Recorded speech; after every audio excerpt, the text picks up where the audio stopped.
What's up, guys? Welcome into the Wolverine Live Q&A show. I am your host, EJ Holland. Tonight, I will be answering all of your Michigan recruiting questions. Before we dive into that, I want to make sure you guys like this video and subscribe to our YouTube channel for free. Get notifications every time we drop new videos, and your likes help us get in front of other Michigan fans so we get even more questions. And subscribing obviously helps you because, again, you get notifications every time we drop new videos, and you get to see some great content here on our YouTube channel. You can also find great content over at thewolverine.com. If you can't get enough of the YouTube channel, then you can head over to thewolverine.com for even more Michigan recruiting intel. Right now, we're running a special promo code for our YouTube viewers. That is $1 for 2 months using the promo code UM1. Again, $1 for 2 months using the promo code UM1. Get insider recruiting information, team information, basketball recruiting, transfer portal, and so much more, all over at thewolverine.com on 3. All right, guys, let's go ahead and talk about your questions. So let's go with our first one, and it comes from Ava Deravanaj, and he says, do you still like our chances with Andrew Babalola? So the last time we had the Q&A show, I said it was 50-50 between Stanford and Michigan. Stanford obviously has the heavy lead on the On3 recruiting prediction machine, but that pick for Stanford from Steve Wiltfong, which is highly altering that RPM percentage, came a bit before Michigan started to gain some real momentum. They hosted him for the official visit and then have done a great job of keeping in contact with him, making him feel like a priority. And I think Michigan definitely closed the gap. Now, again, the last time we had the Q&A show, I said 50-50. Right now, I don't know, man. Babalola has been very, very quiet. The only interview he's really done is with Chad Simmons, our On3 national analyst, and it seemed like the quotes were a little pro-Stanford. He hasn't communicated a decision to any of the staffs. So, I think right now Michigan is just taking the approach of, we're going to continue to recruit this guy like hell until we know one way or the other. Right now, I wouldn't say they're feeling good about it. I wouldn't say they're feeling bad about it. I think they're, feeling pretty neutral, and they're just doing everything they can to land him. So, right now, I'd probably keep it at 50-50. There just isn't enough information for me to say, yeah, Michigan is trailing again, or yeah, Michigan has built up a small edge. I could see him landing at either school. Obviously, Stanford offers a lot from an education standpoint, but so does Michigan. The development is better at Michigan on the football side, but it seems like academics are playing such a huge role. I think Michigan's been able to combat that by saying, hey, look, we're still the #1 public school in the country, and we have better football. So, I don't know how much of a difference that'll end up making if that pitch is really kind of shining through. I think it has to an extent, which is why Michigan's been able to close the gap, but I'm not sure it will be enough, as Babalola seems infatuated with the idea of getting a Stanford degree. Let's go ahead and go to Ava Deravanaj again. Says, do you think we land Andrew Marsh? Yes. I mean, I put in a prediction for Michigan to land Andrew Marsh back during his official visit for Victor's Weekend, and Michigan still holds the lead on the On3 recruiting prediction machine with a 90.9% chance of landing him.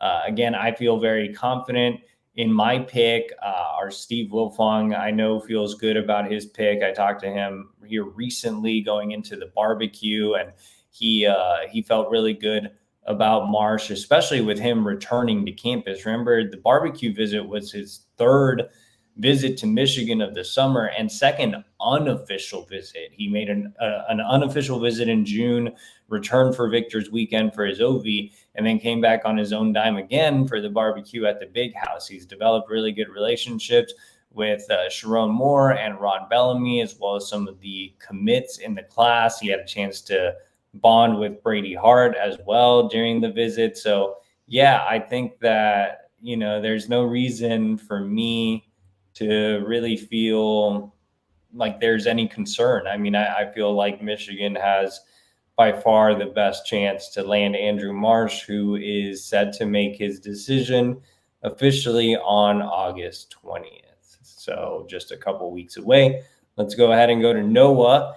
He says, so what happened with Philip Wright? You still think we have a chance, or is he an LSU lock? So Philip Wright decommitted from Michigan, and now LSU is the heavy leader on the On3 RPM.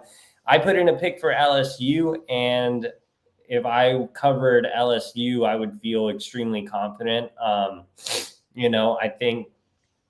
don't think there's really any chance. I don't think there's a chance for Michigan to really get back in this one. I think the ship has sailed.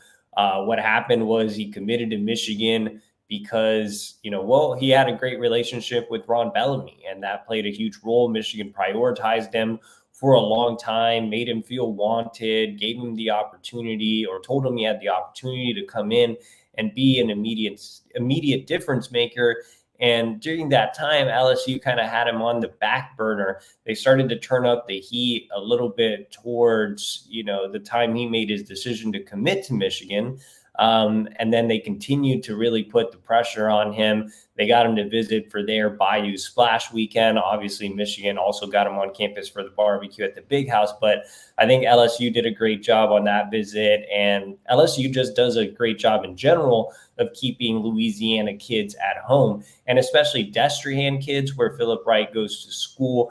That's kind of a bit of a feeder school for LSU, kind of the same way you think of Mater Dei and USC is how you can think of Destrehan and LSU. Not everybody ends up at LSU, but a large majority do. So, I don't think that Philip Wright is, on the board anymore. Maybe they keep in contact with him, but I would view it as a waste of time.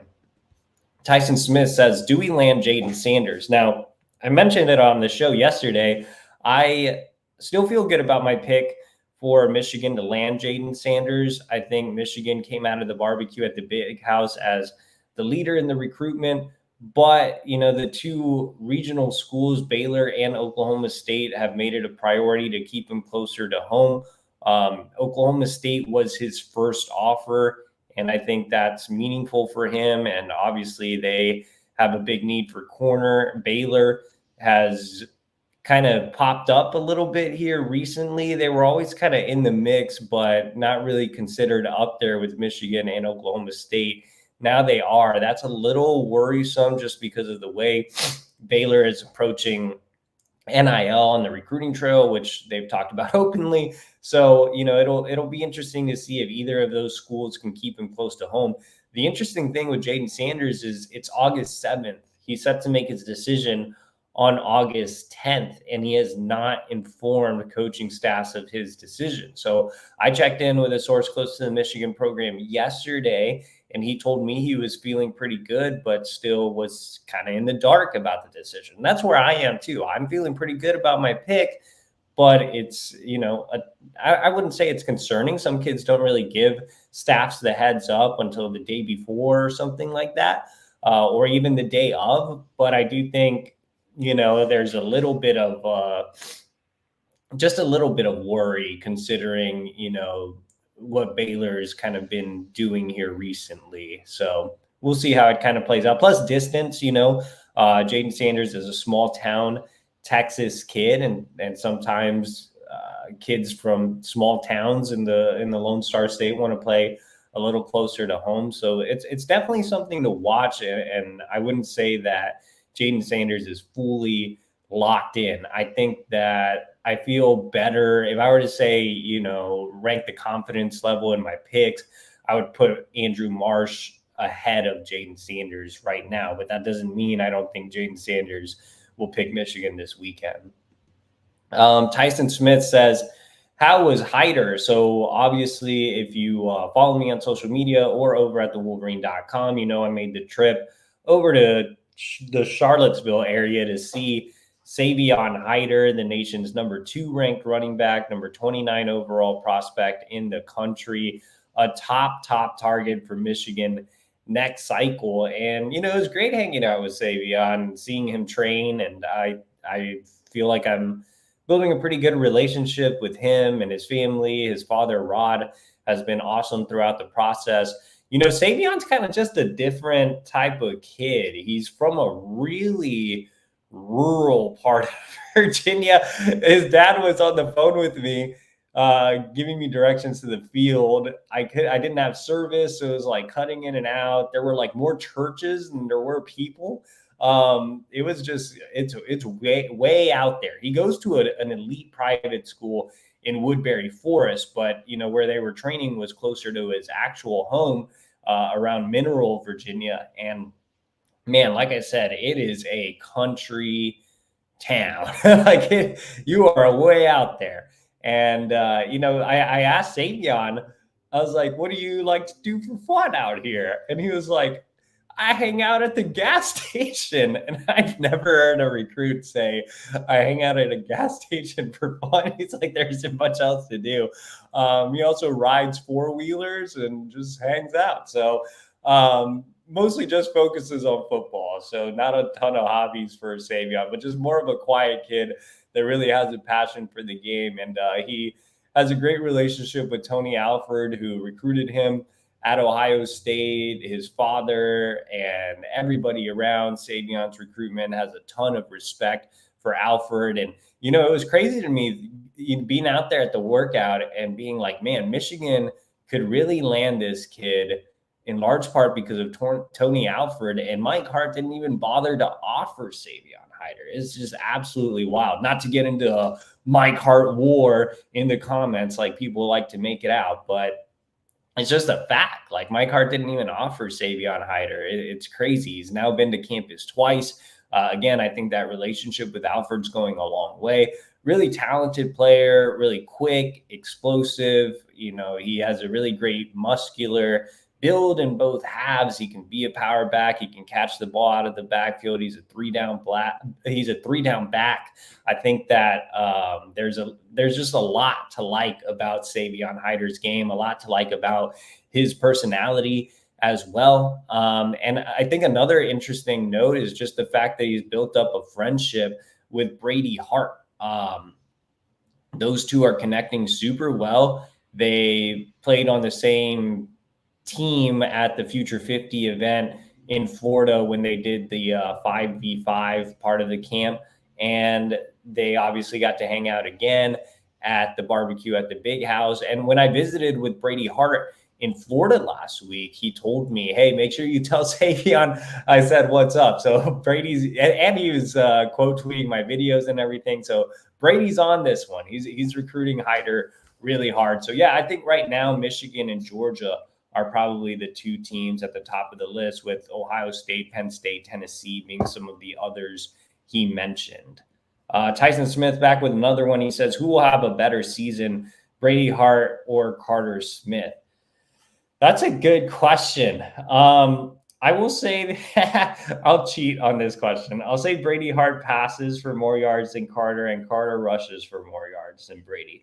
But honestly, I'm excited to really see both of them. I think they'll each have huge seasons. I mean, Carter is the reigning Gatorade Player of the Year in the state of Florida. He won it last year as a junior, beating out #1 overall recruit Jeremiah Smith and several others. And, you know, we all know Carter is such a dangerous threat with his legs. He's one of the best running quarterbacks in the country.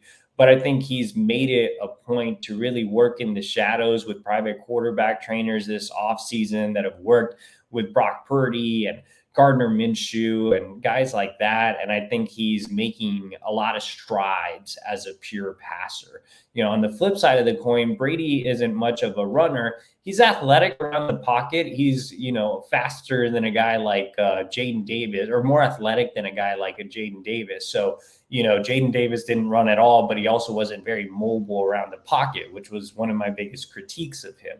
With Brady, he's not a guy that's going to make a ton of plays with his legs either, but he is athletic in and around the pocket. He can create around the pocket, which is something that I really like. And he just has a terrific arm. He can push the ball down the field. He can really make every throw. He has a ton of mustard on his passes. The mechanics are terrific. I mean, his release is super quick. They were doing a lot of quick game when I went to Coco's practice last week, and man, the ball was just popping out of his hands. It was just out there in like 2 seconds. There were a lot of clips where he was just, again, it was quick game, so it was shorter stuff. But I mean, the clips that I was taking on my phone, it'd be like 2 seconds, like 3 seconds. Like the ball was just popping out of his hand. So really quick release, really accurate kid. I mean, Brady Hart last year as a sophomore led Coco to a state title. But the one game that really impressed me looking back at some of his numbers from last year is he faced St. Thomas Aquinas. I think it was his third or fourth start, and he lit him up for 400 yards. If you follow high school football, St. Thomas Aquinas is one of the best high school programs in the country down in Fort Lauderdale. And for him to do that in his, third or fourth start, I think is super impressive. So expecting really big things from Brady and from Carter. I think both will be in the running to win the Gatorade Player of the Year in the state of Florida, which speaks volumes with Florida being one of the best high school football playing states in America. Tyson Smith's last question is strawberry milk, yes or no? That's an odd question. Strawberry milk. I mean, I did enjoy an occasional strawberry milk as a child. I cannot say that I've had strawberry milk recently. I remember having I think it was just like Nesquik. They had strawberry, vanilla, and like banana. And they were good for an occasional treat, I would say. But I don't think anybody in the chat, unless you guys want to come out of the woodwork, is going to really be like, yeah, I drink strawberry milk on the reg. I mean, a chocolate milk, yeah. But strawberry milk, it's kind of like, it's one of those every now and then. So that's my take on strawberry milk. But it's good, I guess, when you had it for a long time. Avadeta Vanad says, 2026, do we get Lamar Brown or Jackson Cantwell on campus? So both of these guys are elite offensive linemen, 5-star offensive linemen. Lamar Brown's out of Louisiana.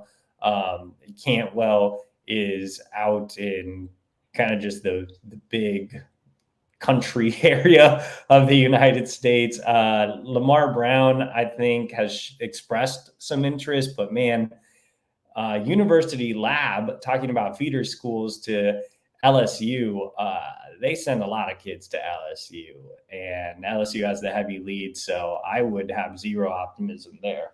Jackson Cantwell was supposed to make a visit to Michigan last year, and that never really materialized. Our Zach Libby had an interview with him earlier this week. He expressed some interest, but I think that one's going to be really tough. He's from Nixa, Missouri, so again, just kind of way out there. So I don't know. I don't know if they'll get either on campus. Obviously, they have to get Cantwell or Brown on campus to have a chance with either. But I would assume they have a better chance with Cantwell. But I don't know. Both probably long shots. Henry Kardorsky says, EJ, how good is your Spanish? It's pretty good. I don't really get to speak Spanish to anybody. My wife does not speak Spanish. She's Jewish. So I don't have anybody to talk to except for my parents. So, I think it's pretty decent. Like anytime we travel out of the United States, I can still speak it well. So lo hablo bien. Gracias a todos que están aquí por todo el apoyo. So I can turn it up, and switch it up. But yeah, it's interesting because, I'd like to, you kind of lose it a little bit when you don't use it, I guess. So I'd like to, keep it going, but there's just nobody to talk to. John A. Schultz says, EJ, what is your favorite Olympic event to watch?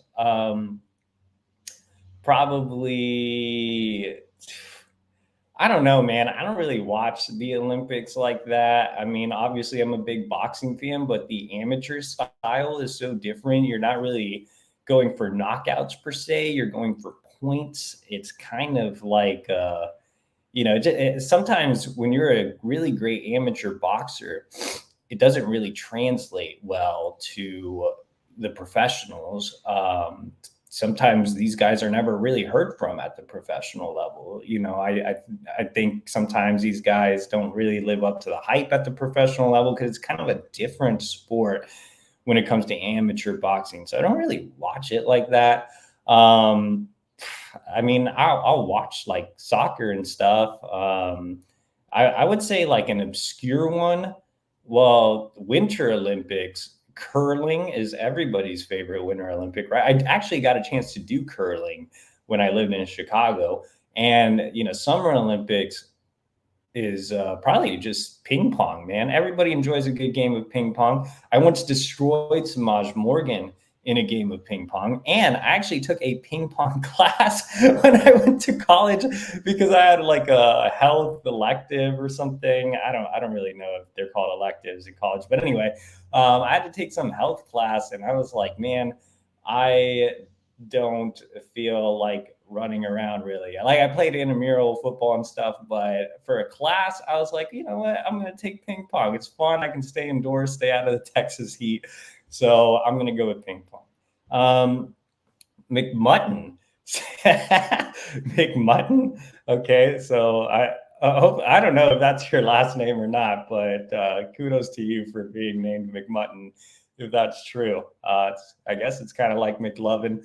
If you could take one player committed to another team from the 2025 class to fill a need, who would it be? So if I could take one player committed to another team from the 25 class to fill a need. So if I just had freedom to steal any player, man, that's a tough question, actually, that's committed to another team. Well, I probably would have gone David Sanders, but he's not committed to another team. I don't want to go. I'm literally just gonna have to cheat. I'm not going Bryce Underwood because there's not a need. You already have Brady Hart coming in. I'm fine with Carter Smith this cycle as well. So, I would pass there. So feeling a need, man. I would go with, let's see. Okay, Michigan definitely needs a corner. So I would just steal from Ohio State and go with Jayden Sanders. He's rated extremely high. It would be a blow to a rival. And yeah, I mean, even if Michigan does land at Jayden Sanders, you still need another cornerback this cycle. Last cycle, Klink shot for the Stars and kind of missed. So there weren't like these big time lands. I mean, Josiah Edmond was a nice land, but yeah, I would just steal Jayden Sanders away from the Buckeyes. He's the number one corner in the country. Again, it delivers a blow to your rival. So that's who I would go with. That's a fun question. John Schultz says, EJ, from Libby's write-up on the Saline kids, it seems like their linebacker, Isaiah Harris, would be a perfect fit at Michigan. Do you think they'll offer him, and should they, with Brian Jean Mary missing on high-profile recruits?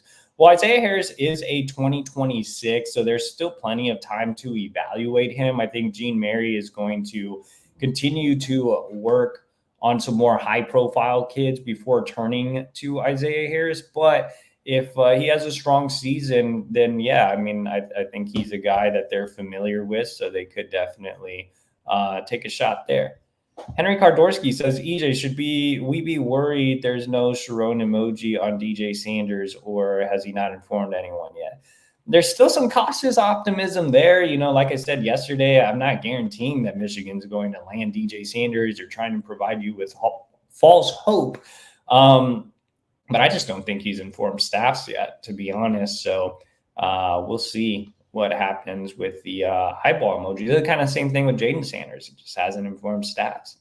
Jackson Ross, if anyone else were to decommit, who could you see it being? I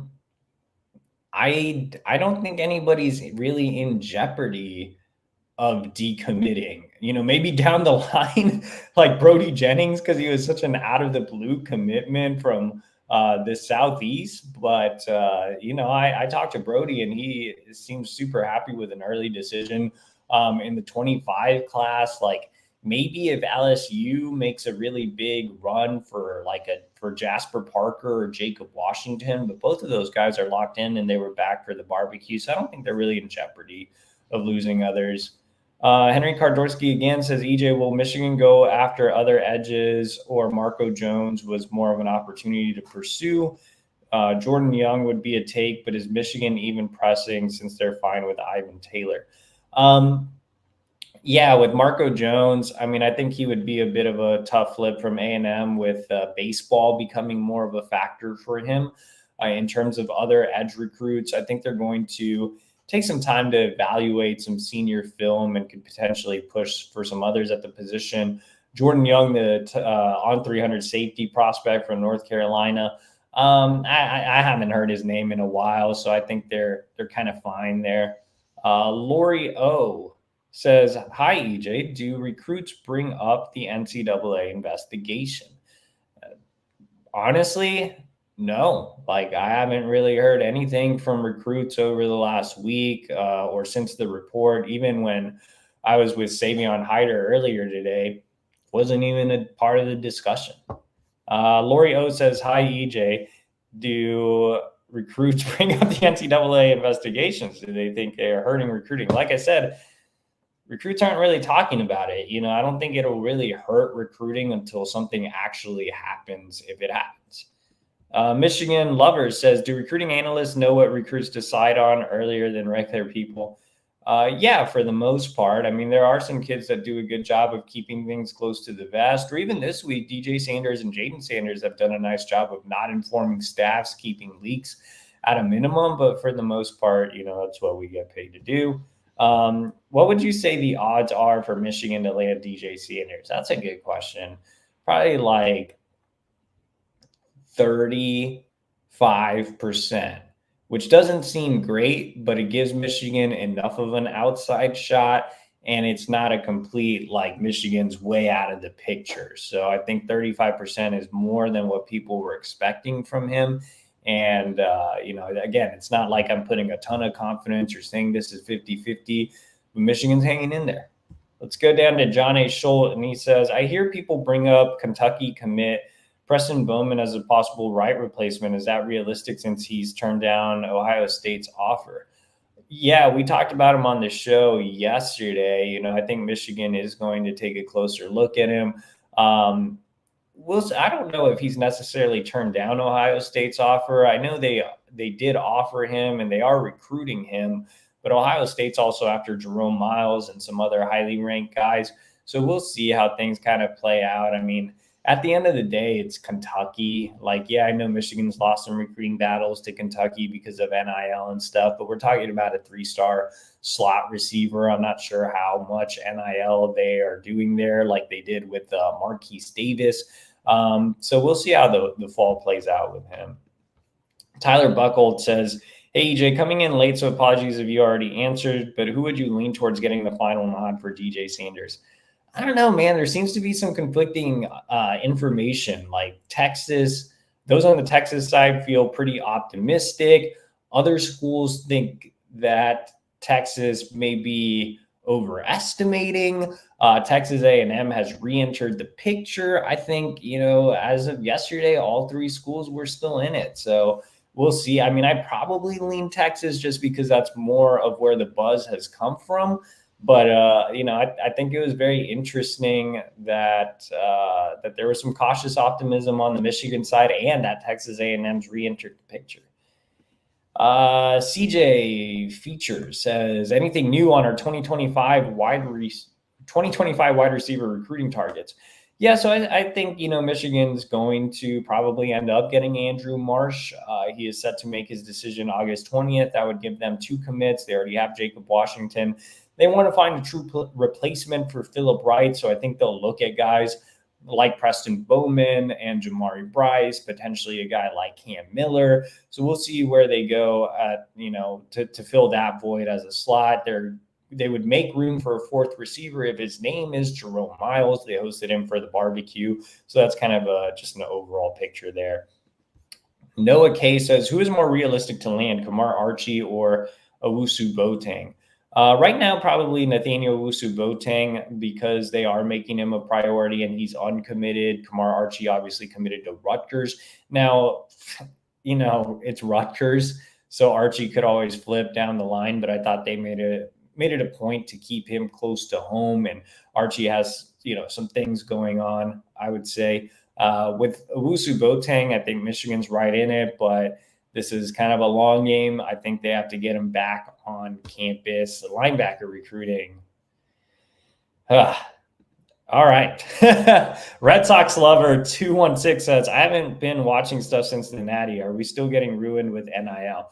No, NIL's gotten a little bit better. I wouldn't say, Michigan's becoming Miami or anything, or Oregon. They're not going to get guys like David Sanders, but I think that the steps forward with NIL have helped Michigan secure some guys that were leaning their way. I think they've become more competitive from a recruiting standpoint. I think Sean McGee's done a really nice job of assisting in those efforts as the general manager. So, it's baby steps, but it's progress. And I also think Michigan's done a great job of evaluating guys that aren't all about NIL. You're still finding a lot of great culture fits that are high level guys like Andrew Olesh or Ivan Taylor, kind of Winston, Brady Hart. These are kids that don't really talk about NIL, that don't really need NIL.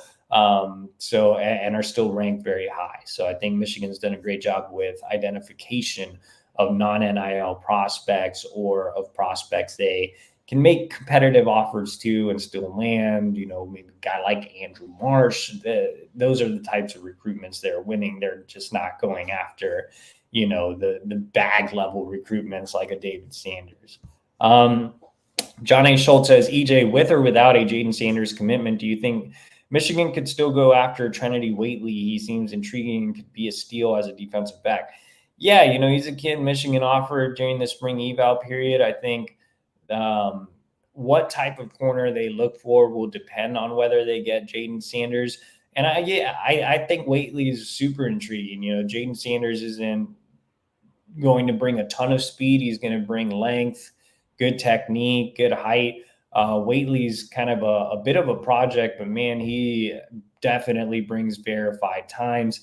He made it to the Georgia State track meet in various events, so he's super intriguing. All right, guys, we've gone over time, so let's go ahead and do some rapid fire here. Let's go down to Jack. Since Philip Wright decommitted, could we possibly jump back on Taz? Maybe Quinn Morris just as a filler if all else fails. Yeah, they could maybe jump back on Taz. Bellamy still has strong relationships there, but I think he went to Baylor for a reason. Quinn Morris, obviously the younger brother of Tyler Morris, has been on the radar for a long time. I think with him, it's going to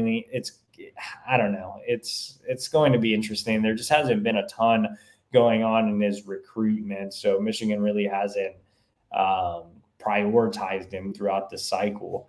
John A. Schultz says, which new staff member has been the biggest upgrade with regards to recruiting? Who has been the biggest downgrade? The biggest upgrade in regards to recruiting, Tony Alford over Mike Hart. Why'd you set me up like that? Who's been the biggest downgrade? Chris Partridge to Brian Jean Mary. I think Brian Jean Mary has been disappointing given his track record and resume. John A. Schultz says, has Brady Hart and or his family made your thoughts known on the NCAA witch hunt? Could it affect his recruitment? He didn't bring it up last week. I haven't heard anything from the Hart family. I haven't heard anything from recruits. I think until actual punishments are handed down, I don't think it'll really have much of an effect on recruiting. Jason Wilbur says, with Oregon and USC joining the Big Ten and Michigan's NIL lacking, do you see Michigan ever having the number one ranked overall recruiting class in the next 5 years? I think number one is probably a stretch with the way the NIL era operates, but I do think Michigan can land classes between 8 and 13, and that is still good enough to win a national championship. Ali A says, have you had a chance to see 25 receivers Elijah Durham or Cameron Flowers from West Bloomfield, and could Michigan possibly offer in their senior years with them being at Bellamy's High School before Michigan? Yes, I have, and I think they're solid. I don't know, man. If I am going to take a 3-star slot receiver, I would just go with someone that has a ton of raw speed, like Philip Wright, some type of upside, as opposed to just a safe take that's, provides depth to the room. John A. Schultz says, best state for high school football, assuming as a Texan, you'll choose your home state. So if you choose Texas, who's your number 2? Texas, Florida, obviously. Well, California obviously has an argument, but California is soft, bro. Like it's Texas and Florida. Seth Scott says, overall, what do you think is going to happen with the NCAA? It's annoying that it doesn't seem to want to go away. I honestly have no idea. Like it's really a situation that Chris Ballas has been covering way more than me. I kind of focus on recruiting, so yeah, I'm not really paying too much attention to it. Like I said, until it has an actual effect on recruiting, until there are actual results there, then I'm just not going to be really concerned about it or paying attention to it too much, so we'll see. How are we looking for DJ Rumpf? I haven't really heard his name a ton. I know that he's down in Texas, I guess. I don't know. I really haven't heard DJ Rumpf's name. Honestly, I'm kind of stumped with DJ Rumpf. Let me look up DJ. Oh, he's a 2027 from California. So yeah, I just really hadn't heard his name, to be honest. Not really getting into the 27s too much right now. Let's see. Do you think DJ Sanders visits for? Sorry, the chat box isn't loading. Do you think DJ Sanders visits for the Texas game? Depends if he commits to Michigan this week. I mean, he's making the decision before fall visit. So if he goes elsewhere, I highly doubt it. Better prospect, Brady Prescorn or Andrew Olesh? Andrew Olesh for sure. And I say that confidently. Like, I think Andrew Olesh will be approaching close to 5-star status. I don't know if he gets to 5-star status, but Andrew Olesh is legit. He's the best commit in the class. Better prospect, Caden Strayhorn or Jake Guanera? That's a good question. I think it's tight. I really am partial to Caden Strayhorn. I think Jake Guanera has more upside. Just he's a longer, more athletic kid, a little more nimble on his feet, whereas Caden Strayhorn is more of just a physical, compact bully in the trenches. So kind of depends on your taste, but I would give the edge probably to Guanera just because of the athletic ceiling. David says the entire D-line at IMG has offers from Michigan. How's Michigan's relationship with 20 recruits? Jake Kruel, Elijah Golden, and Preston Carey. Yeah, no, they're in a really good spot with Jake Kruel. He visited last month, has Michigan in his top group. Michigan just offered Elijah Golden. They definitely have his interest early on. I talked to him, and he told me Michigan was always a dream school for him growing up. Preston Carey visited when Mike Elston was still the defensive line coach, so it'll be interesting to see if Lou Esposito prioritizes him. Ali A says, do you think they possibly try to flip Alex Graham or Elijah Dotson, both Michigan kids, especially if Jayden Sanders doesn't go to Michigan? I don't know if either are really corners, to be honest. Like, when they initially evaluated Graham, they did like him as a corner, and then they kind of veered more towards safety. I think Elijah Dotson was just a guy that Lamar Morgan was never interested in, and I don't know if he's a corner. I think he's more of a safety. So we'll see. I mean, with Graham's ties to Michigan, with the amount of times he's visited, I think it makes sense. But he just hasn't played a lot of football. He's been injured a ton, and he's no longer at IMG. So, it'll be interesting to see how he does at Cass Tech, assuming he plays there this season and is healthy.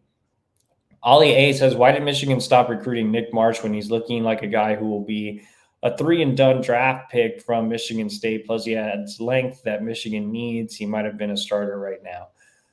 There are just some moving parts in that recruitment. Tyree Smiley says, EJ, be honest, who's the best player Michigan is going after this class and next? The best prospect left on the board this class is Andrew Babalola, who's obviously a huge need at the tackle position. The most important target next cycle, probably, I mean, the guy that just comes to mind, probably because I saw him today, is just Savon Haider. I mean, Michigan needs another elite running back. After Donovan Edwards leaves, I think it's Jordan Marshall and some guys that have to prove themselves. So, I think Savon Haider could come in and be a big impact player as a true freshman. He's, in that 5-star range as the number 29 overall recruit in the country. Tyree Smiley says, EJ, who's the best NFL prospect in this class? Like from Michigan, I mean, probably Mason or Kenny G. Holly A says, genuine question, what started the beef with Sam Webb? I personally, I don't believe in being friendly with your competition. Like, I don't care if I'm competing with you at table tennis or air hockey or, Mario Kart or if we're playing football. Like, I do not like you if I'm competing against you. Like, that's just always been my mindset. Even with my wife, like, obviously I love my wife, but we go to the arcade. We played Mortal Kombat at the arcade for like an hour straight, and I would not let her beat me. Like, she beat me once or twice, but kudos to her. But I wanted to not only beat her, I wanted to destroy her every single time we lined it up at the arcade. Like, that's just the type of person I am. And I obviously don't think that they really like that on that side of the street. And also, I think Sam just got upset that there was somebody else on the beat that was traveling and connecting with recruits. And I mean, the one specific incident that I can remember was just the Rayshon Benny recruitment. That one really sent him over the edge. He got really angry on signing day and sent me a message that I had no idea what was going on or anything, even though I had predicted a flip from Benny and it was my first full cycle and I was an outsider from Texas covering a Michigan recruitment. So yeah, I don't know. I mean, some of it's probably him and some of it's probably me, but I'm not going to change. I want to beat you in everything that we do. I hope Sam Webb goes out of business. Like, that's how much I want to beat him or beat anybody. Like I said, I mean, if we're playing FIFA, I want to beat you 10-0. Like, it's just how I'm wired, I guess. Let's go down to Tyree Smiley, and he says, why can't Michigan land top 50 guys? It would have to be the right type of top 50 guy, like a Babalola. So they're capable of landing a guy like that, but most of the top 50 guys are just straight NIL recruitments, and Michigan's not really going to do that. Like I said, they're going to take steps forward, but and put together competitive packages and find the right type of kids. But it's still about the culture and not just becoming a Miami or an Oregon. Not really a question, but would be great if you could watch Bradley Martino, a Minnesota safety wide receiver commit, and Isaiah Mizell, an Arizona wide receiver commit. Well, yeah, I'll check them out and pass them along if they move the needle. Borge Warner says, what is your favorite? Oh my God. Oh, sorry. Before that, blank name says Will Johnson is the best prospect. Dude, how did I forget about Will? That's embarrassing.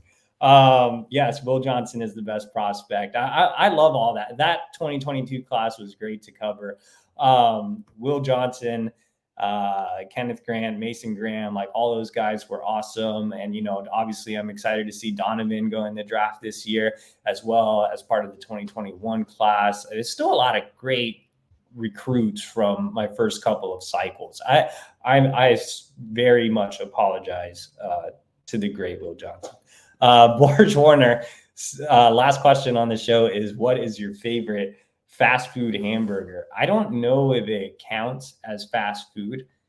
It is a chain, which, by the way, if you're looking to own a franchise, I know a guy that can help. Andy Ludicky with myperfectfranchise.net. He is the man when it comes to franchises. And if you're interested in fast food hamburgers, myperfectfranchise.net, hit up Andy Ludicky. But I don't know. Again, I don't know if this is fast food. It's more of a chain. But Shake Shack, anytime I see a Shake Shack, I'm down for it. I love the burgers there and the shakes. Now, I would have said Whataburger, but I don't live in Texas anymore. There aren't any around ever. So I hardly ever get to have it. Whataburger would be the top fast food one for sure. But again, there's just none around. And my favorite chain burger would definitely be Shake Shack. All right, guys, like this video, subscribe to our YouTube channel, and also subscribe to the Wolverine.com today. Use the promo code UM1 for $1 for 2 months. That gets you even more insider recruiting information. Like I said, like this video, subscribe to our YouTube channel. I will be back next week.